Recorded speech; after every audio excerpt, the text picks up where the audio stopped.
Good afternoon and welcome to the third in the series of Isle of Man Government Q&A briefings, where you get the chance to ask the questions to the people involved in the decisions which are affecting all our lives right now and no doubt will continue to do so for some time yet. If he is fed up of us answering questions from all and sundry, including many ad infinitum, he's hiding it well, because our guest today is the Health Minister, the Health and Social Care Minister, David Ashford. I don't want social care to be the poor relation. Thank you for joining us. Back for more. I think this is our equivalent of Hancock's half hour, probably. Matt, not Tony. So thank you very much. Again, we have a plethora of points the public has submitted, which we will try and bring you a flavour of. We've also got one caller waiting on the line, and we will come to him shortly. I just want to give you a reminder to do keep the questions coming for future briefings as well. COVID-19 community support at gov.im. COVID-19 community support at gov.im is the email address. Lots to talk about. They say a week's a long time in politics, and it's my word, a lot's happened since we last spoke, Minister. So we'll get to all the points. But first of all, if I may, just to get us going, I have one here from Brian. And just bringing it right back up to date and topical, he's talking about yesterday's protest march, in which he says that the organisers have certainly say it's been a success, but showed little regard, he says, for social distancing. And while many of us are working on the front line, he says these people have nothing better to do than start pandemic part 2. So there's one to get the social media and the Manx forums to socially combust. Over to you, Minister. Yeah, thank you for that, James, and thank you to Brian for the question. In relation to the protest march, obviously the enforcement of law is a police matter. Politicians set the law and it's for the police to enforce it. I know the police and the Chief Constable engaged very strongly with the organisers of the protest to ensure that they could meet the requirements of the gatherings law. So I know where possible social distancing the police did attempt to implement down there. I watched some of the live feed. I wasn't down there, but I saw some of the live feed off one of the radio stations' Facebook page. From what I saw in the general gist of it, people were social distancing, and I know that the police tried to keep people into groups of 10 as well to comply with the gatherings. I made quite clear on a couple of interviews I did last week that people needed to make the decision that was right for them. We are in the middle of a worldwide pandemic, and yes, the island is in a very good position compared to a lot of other countries, but we certainly cannot guarantee that we are COVID-free, that there isn't levels of transmission out there in the community. So I made quite clear from my personal point of view as Health Minister that people needed to think about what they were doing, whether it was right for them or their family, and people had that individual choice to make as to whether they took part yesterday or not. Just playing devil's advocate then, let me ask you, what are we distancing from exactly? Well, one of the things we know about this is that it's not it's a hidden enemy. Basically, a virus is not something you can see. We know from studies around the world that a lot of people who carry COVID-19 either don't present symptoms at all, or they present such low-level symptoms that they will dismiss it as something else, as a cold or just not feeling quite right.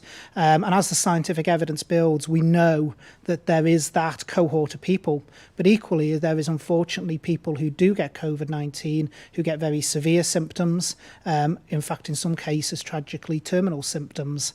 And so we cannot say with any certainty, even although we've been so many days without, which I think is now 19 at the point of recording, with days without a case, that does not mean that the island is COVID-free. Thank you very much. Well, we have had a lot of questions, as I say, and while some will be fairly repetitive or have similar themes, we'll try and amalgamate them into one or two, so we make sure we cover the main points to take those into account, because obviously the Minister won't be able to answer every single question that's been submitted, or we'd be here for quite some time. Just before we go to our caller, though, one more. If distancing is required here now, as you just intimated it isn't there the potential to cause more damage to younger ones when the schools return by telling them to stay away from this, don't touch that, wash your hands at their most formative age every 5-10 minutes? And that there is, James, and that is precisely why I've made clear at quite a few of these conferences, and so has the Minister for Education, that social distancing in schools, while it might be practical within the classroom, it's not necessarily practical in the playground, in other areas of the school, and we have to recognise that fact. In terms of social distancing out in public, these things are under constant review. The Chief Minister has already announced a move from 2 metres to 1 metre, and depending on how cases go, we can look at things again, because we also recognise that there are some businesses out there, particularly around the entertainment business, that can't operate with social distancing in play. It's not practical for them to do so. But at the moment, we're 19 days in without case. When we hit something like 28 days, that'll be 2 life cycles of the virus, and then other decisions can be made over the next couple of weeks. But for the time being, our recommendation is that people, wherever possible, should still social distance. Thank you. Now, as I said, we've had a lot of questions that have been submitted. A lot of questions have been submitted today. We actually only have one call. I don't know if it was something we said or they just wanted us to submit them on their behalf. But we have on the line Greg from Douglas. Good afternoon, Greg. The Minister is awaiting your questions. Good afternoon, Greg. Hello, David. First off, I'd like to thank you. Obviously, you've done a brilliant, diligent job. We're privileged to be in the situation that we're here on the Isle of Man. So, and the question I have is quite specific to me, my family's business. Me and my father run the Douglas Snooker Club, but I'm hoping other people can utilise this information and look at the options which they might have. I wondered if we could register a specific risk assessment for our business and look to start opening. The first stage of reopening. It includes sanitising at the entrance to be used before and after you come into the club, into the bar, should I say.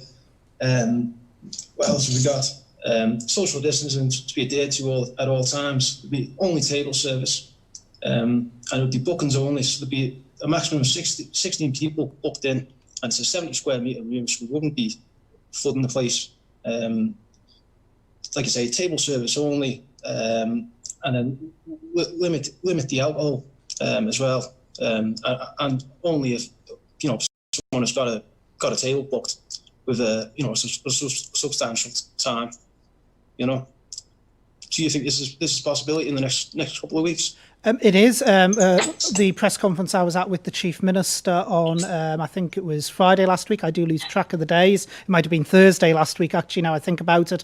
We did announce that from the 29th of June, we would be looking around pubs and clubs, including private members clubs, etc., to be able to try and open. I know lots of businesses at the moment are risk assessing and trying to get things ready for when they open. So we hope that come next week, actually, we'll be able to start making announcements about the plans to be able to get those sort of places open, because one of the things I certainly do recognise is that there has been a huge impact on those businesses having to remain shut for such a long period of time, when bills are still coming in as well to be paid, has put a real strain on them. So we are looking to try and get things resolved as quickly as possible in that area. The additional benefits we'll have is obviously rebuilding some of the economy as well. The economy is taking such a hit, and obviously if people can get out there spending, which they're willing to do at the minute, because we can't get on holiday. The weather's great. We want to go out socialise and enjoy ourselves after a long time indoors. So hopefully we can get people, spending in a sensible and safe and controlled manner. Yeah, I fully agree with that, Greg. I think the Manx public has reacted to what they need to do around this virus marvellously. It's not me as minister, it's the Manx public that have got us into the position that we are currently in, and it is and it's important that we reward that, that where it's safe to do so, we can get the economy restarted, we can get people to have the confidence to go back out into that economy and spending their money, and we'll emerge from this much better than many other jurisdictions will, and we fully recognise that we do need to kickstart things, and we need to start doing that quite quickly. Great, thank you very much, and thank you again for the hard work.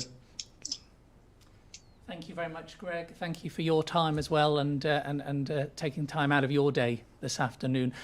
Just looking at the questions, moving on from Greg, Rob says the public have generally been very impressed and grateful for the government and how it's managed this situation in the island. The majority have followed the rules. We know that they've accepted the the cautious baby steps approach. But he says, is there not a danger now that there's clearly no virus in the Isle of Man, he says, of losing some of that public goodwill and support by being too slow in getting back to that normal day-to-day routine, work, school, etc.? Well, I think I've addressed part of that in the questions I answered for Greg, but yes, there is. I mean, obviously, like I say, the Manx public has engaged absolutely marvellously. The overwhelming majority of people have obeyed the rules. They've sacrificed a lot of their life, to be frank, this year in order to ensure we're in the great position we're in. And it is important that sacrifice is now rewarded, and where possible, we can do it. The one thing I would dispute in that, though, is that the island is virus-free. People know me to be very cautious, but like I say, when you're dealing with a virus, you can never 100% say that it's virus-free, particularly COVID-19, where we know lots of people don't present with any symptoms but are still contagious, and people who present with low-level symptoms that they might dismiss as something else that is also contagious. But we are in a good position, and certainly, as the Chief Minister announced from this podium at the press conferences last week, we are keen now to start moving things along and getting things as back to normal as we possibly can as quickly as possible. What does it take, incidentally, for a nation, an island, to declare itself COVID-free, virus-free?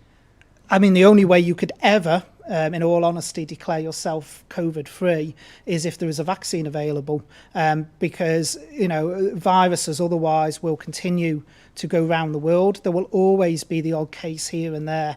And I think that's one of the messages I want to put out again today, is that we've had a great run of 19 days with 0 cases, but equally, if we do have the odd case appearing here and there, that's not a sign of failure either. We have to go back to the start of this and remember that the whole purpose of the actions that were taken was in order to protect our health service, to make sure that, unlike we saw in other countries such as Italy, our health services didn't get overwhelmed. We've been able to do that, so people should not get exceptionally nervous. They should not worry if the odd case still does appear here and there. The government medium-term plan lays out how we would respond depending upon the number of cases over a 3-day average, and the likelihood is with any virus there will be the odd case that will still keep emerging. Let us take a question now from Michael. He wants to talk about antibody testing, and he's asking how the process was determined for who actually undergoes that testing. Well, what we wanted to focus on originally with antibody testing for the first 5,000, because of course we have bought 10,000 tests in total, is we wanted to focus on those that we could get very quickly in a medical setting. The type of antibody test that's been certified is a proper blood test, so it has to be done in a clinical setting. It's not a finger prick home kit. It has to be done properly and correctly. So what we have looked at is people who are flowing through the hospital first, so all hospital attendees through the emergency department who would have had a blood test already, they will be tested. Testing all blood test referrals that have come via the GP and hospital outpatients as well, including paediatrics. Close contacts and high-risk contacts of confirmed cases. So people, for instance, who have actually lived with someone who's had the virus, been tested positive, but they themselves haven't gone on to develop any symptoms. So we want to see how widespread that is. Blood donors, antenatal patients, and healthcare workers as well, who've actually been out there on the front line. So that's the criteria for the first 5,000 tests, because we believe that will give us a good breakdown of age range, of different types of people within the population and different backgrounds, and from there then we will look to profile what we're going to do with the second 5,000, which may be much more random community sampling, but it is going to be an exceptionally interesting thing to see as to just how widespread it has been across the island. Thank you. Judith has another question, just moving tack slightly. When will patients be able to have a face-to-face appointment with a GP as opposed to a telephone diagnosis? Well, the first thing to say is face-to-face appointments haven't stopped during the pandemic. What has changed is the triage system at the start. So basically the first point of contact is via phone. The GP will has then assessed if the person needs to be seen face-to-face. So I know there's a lot of people that much prefer to do things face-to-face than over the phone. I'm one of those people. I much prefer, despite my love of technology, to actually do things in person, face-to-face. That's something that will be looked at over the next few weeks and months. But as the Department of Health and Social Care, in some areas, video conferencing and telephone triage, we will want to keep to a certain extent, because it is actually much more efficient and it does get patients seen a lot quicker than they do with the face-to-face. So there's certain elements we will want to keep longer term, but in terms of general face-to-face appointments with GPs, they will be coming back online as soon as we believe it's safe to do so, and we reassess the position every 2 weeks. A further question, David has submitted. He wants to know if there is PPE for children. He attended A&E recently, was given adult equipment for his 5-year-old, which didn't fit correctly. No, there isn't PPE available for children, and if it's the case, I think it is. I've actually spoken to the hospital around this case, and children aren't required in those circumstances to have the mask. One of the things we've got to remember is why that PPE is being used. It's not being used to protect the child. The mask does not protect the child. What it does is it protects it protects people around the wearer. So it's not a measure that is required to protect the patient. But I have had those conversations because I think I'm aware of that particular case. And also a double question here from Gloria and Sarah.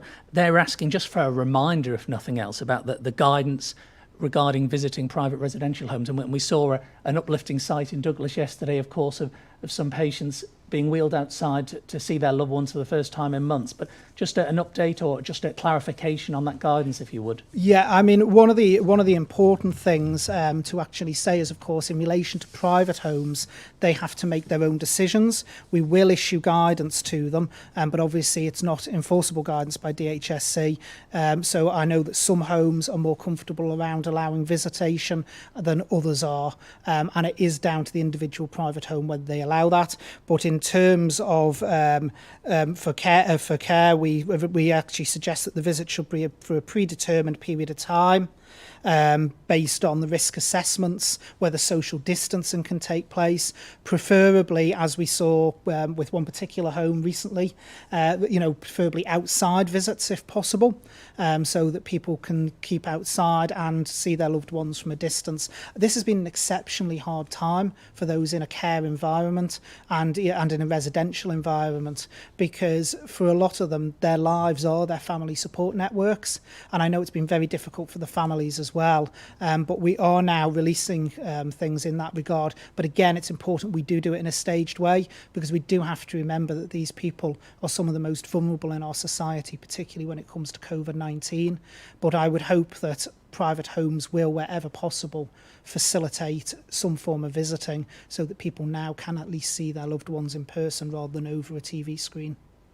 You'll have noticed the headlines today in the adjacent aisle, if you like. Few routine scans, operations, treatments are taking place. There's a big backlog in the UK. I would imagine there's few taking place at Nobles too. So how do you envisage this situation being addressed here? So obviously we had to suspend services as well. It is going to be a slow process getting back to what I would term the old normal of services, because we do need to keep alongside that a capacity to deal with COVID-19. So we can't just turn everything back to the way it was, because that means we have no capacity for any future COVID cases. But what we have started doing was Back to Health, which was a document I launched 2 weeks ago, where we turned certain services back on, including endoscopy, including scans, including some cancer treatments as well. And what's important is we keep building on that. So I'll be making further announcements, hopefully at the end of this week, of further services that we'll be able to turn on. In terms of the backlog, particularly around elective surgery that had to stop, there is going to be, and I've acknowledged this publicly before, a period of time where we are going to have longer waiting lists while we try to bring it down. We will look, wherever possible, at waiting list initiatives to try and decrease backlogs in severe circumstances, but we do have to recognise that COVID-19 and the response to that has had an impact on our long-term waiting lists across services. Thank you. Let us move on to compassionate travel here now, because there's two specifics from members of the public. Kieran is asking, could the island introduce arrival compulsory testing along with track and trace in place of quarantine for those who are travelling here on compassionate grounds? In terms of testing on arrival, there are several issues around that, because it wouldn't just be a single test that would have to be done, it would have to be multiple tests to ensure the accuracy, because we know that people who are asymptomatic with COVID-19, in the early days of the incubation period, they may not even show up on a PCR test, also known as a swab test, to most of the general public. So it may come back as negative, but they still have the virus. That is why, at the moment, the recommendation is even the people we refer for testing via 111, if they get tested and it comes back negative, they still have to self-isolate for 14 days, because that is the safest approach. I know there's other jurisdictions that have taken the view that they will then do double or even third swabbing several days later, and people self-isolate until they get the third swab, and then they're allowed out into the wider community. But there is actually a report by the University of Bristol that came out very recently that shows that in relation to COVID-19, in up to 20% of asymptomatic cases of people carrying the virus, a PCR test may not pick it up. So there's a balance between our risk profile and also the public health risk. And I think at the moment we're not in that space of testing people upon arrival. Thank you. And I suspect this one is for the Steam Packet Company, but you may be able to shed some James. light on it. You've answered everything else. James and Mary would like to know if there are any plans for a sailing from Belfast to the Isle of Man to help with repatriation. They've been shielding in Northern Ireland, and to come home would effectively need them to sail to the UK, then on to the island, and they say increasing their risks. I'm aware of cases like this. I've dealt with several cases myself where obviously people are in the Republic of Ireland and Northern Ireland and feel it's actually safer to come back from that route. At the moment, unfortunately, the only route for repatriation is the UK. Again, it's something we keep under constant review. We do deal with the Steam Packet, we deal with the airlines as well around the potential for being able to ramp up further numbers of travel. But at the moment, unfortunately, the only route in is the UK. That is something we potentially may look at, particularly with the situation Ireland finds itself in, which at the moment is a lot better situation than the UK itself, but it's not guaranteed at the moment in time. Thank you. And from compassionate leave to maternity care, Jane is wondering if dads-to-be or designated birthing partners can be given PPE on arrival at the maternity ward. At the moment, she says that the mum-to-be has to go in alone. Then when labour's established, dad can go in, then he has to come out and then go back in when mum and baby are on the ward. And she says, surely this is more of an infection risk than the dad just going in and staying in with PPE on. Well, one of the things we know with COVID-19 is, in the way it spreads, is its highest spread is over 15 minutes and indoors. And the length of time over 15 minutes that you stay exponentially increases that risk. So that is where the advice is based on. The advice that we follow is the Royal College of Gynaecology's advice and also the Royal College of Nursing's advice. So that is what we currently have in place. Again, though, and you've heard me say this several times today at this podium, it is a policy that's constantly kept under review, and I know it is one that certainly I'm keen for us to look at again in light of our current situation, but we need to balance it across the risk that a maternity ward, and particularly pregnant women and newborn babies, are at risk from COVID-19. They are classed within the vulnerable group, and we've got to balance that off. But I know it is causing great concern and great angst to many soon-to-be parents who feel that they're not going to get that level of comfort that they normally would in normal circumstances. We recognise that, and we will be constantly reviewing the position. We talk about comfort and reassurance. What measures, and you will have answered this in various stages over the last few weeks, but what is government doing, do you think, to remove that sense of fear that some people are feeling about going back to work, about sending their kids to school?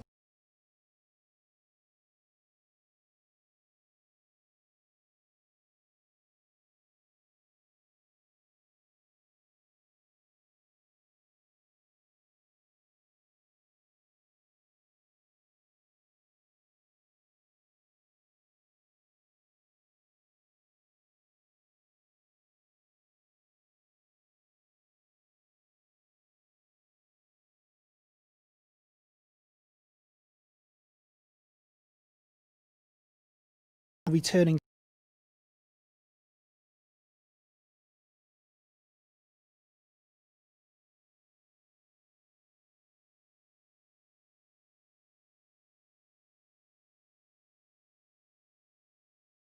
the crossing in corridors. So your employer does actually have those obligations still in place. And if necessary, they can be reported to health and safety if you believe they're breaching those obligations. So it is. So I would say that if you're feeling uncomfortable about going to work, speak to your employer. Try and deal with your employer first and see if reasonable adjustments can be made. I know there's some employers or category that have said they can continue to work from home if they can do their job from home unhindered. They're not going to require them go back into the office. But every employment situation is unique, and the best thing I can stress in those circumstances is have a meeting with your employer and go through those concerns to see if they can alleviate them for you. But if you do believe that your employer isn't actually complying with health and safety, then there is mechanisms to report that. And I should say as well, there is a number you can call, the COVID support line as well, which I will bring to you at the end of this. In fact, I'll bring it to you now. It's 686 455 686 455, which is the COVID-19 business support line. We have gone through all our questions, actually, which is great news. Just finally, then, on a broader note, from a medical standpoint, Minister, COVID's now one of several viruses that will circulate, and there'll be more in the future. Has the Isle of Man actually got the resources to meet those future challenges? I think we have.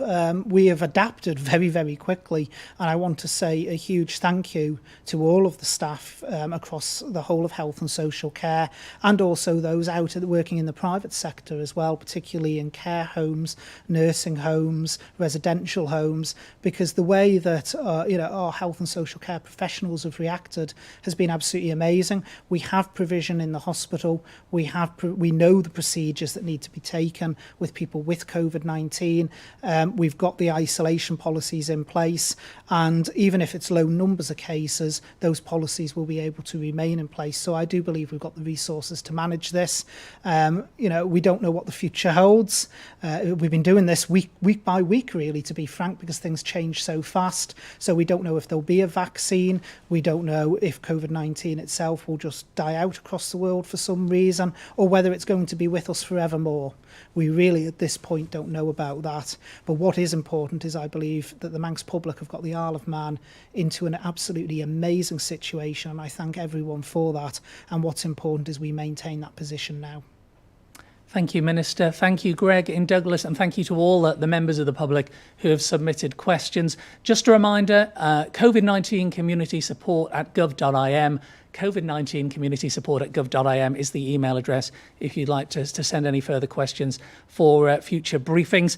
And I think that is us. We're going to finish on a bright note, as if seeing the Minister's smiley face isn't enough. A tribute to our NHS. This is inspired really by the many fundraising efforts that have been going on both locally and across the British Isles, and prompted an island resident, Steve Dawson, to come forward with an idea, raise funds for charity. He contacted a number of local performers, Gary Chattle, Sonia Callan, and the rest, as they say, is history. They've been producing, Dave Armstrong's been producing as well, and that's resulted in the Manx Dreamers singing for our NHS, raising funds for the big Manx community charity. Lots of logistics to pull all this together, but great teamwork, some really impressive production values as well. A very uplifting video coming your way. Enjoy, and a very good afternoon. Thank you for your time. Thank you, James.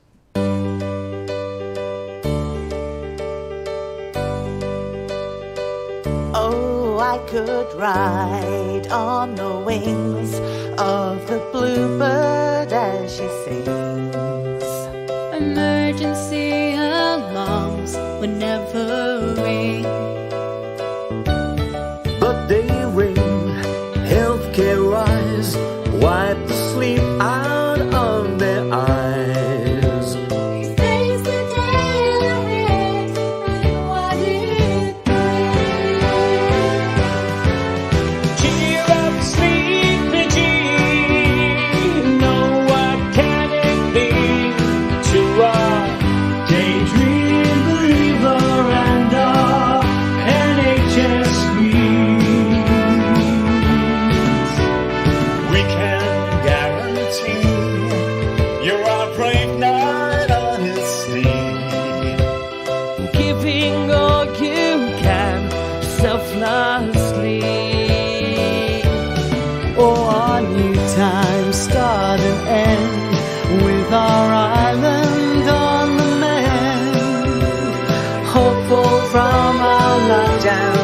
we'll be free.